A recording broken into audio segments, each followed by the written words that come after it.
موفق شدن در قهرمانی جهان و تیمور رحیموف کامرانشاه اوستاپیریان در مقام دوم گرند اسلم و همچنین جهانگیر مجیدوف جهانی جدا را هم به تکان آوردند. خیلی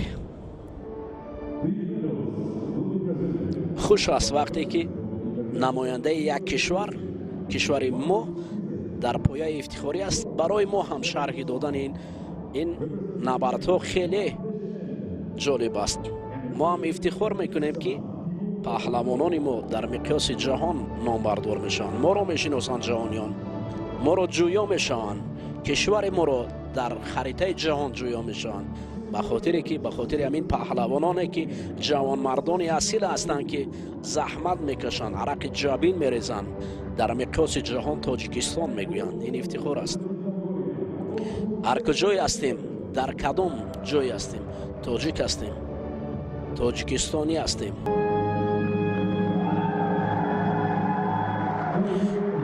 اینجا اکنون به خاطر غالب این مسابقات در وزن جمع 100 کیلو سرودی ملی مغولستان صدا داد.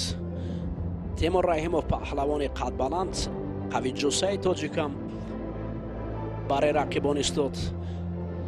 چون سرودی ملی هر کشور صدا میدهد، هم پادشاه و درویش همه برابر هستند که به خاطر سرود ملی راست میستند. دوستان عزیز، نبرد روزی سیوم بود.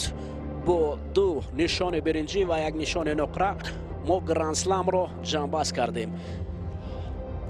همینجا گزارش مستقیم ما نیست به انجام میرسد، اما در حال بعد از این گزارش شما میتوانید که از دستاورد سنباچیان تاجیکم یک برنامه خواهد شد. پیشکش شما تماشا کنید. این شامی ورزشی است، شامی پیروزیش، شامی شادی و فرح است برای مردم تاجیک. در همینجا گزارش ما هم به انجام میرسد. ببینید در حساب مدال ها روسیه در مقام اول است، بریتانیا در مقام دوم ایستاد نشانه های، ولی من باوری دارم که میان کشورهای 10 گانه شامل هستیم. آلمان در مقام 5 ایستاد، فرانسه مقام 4 است و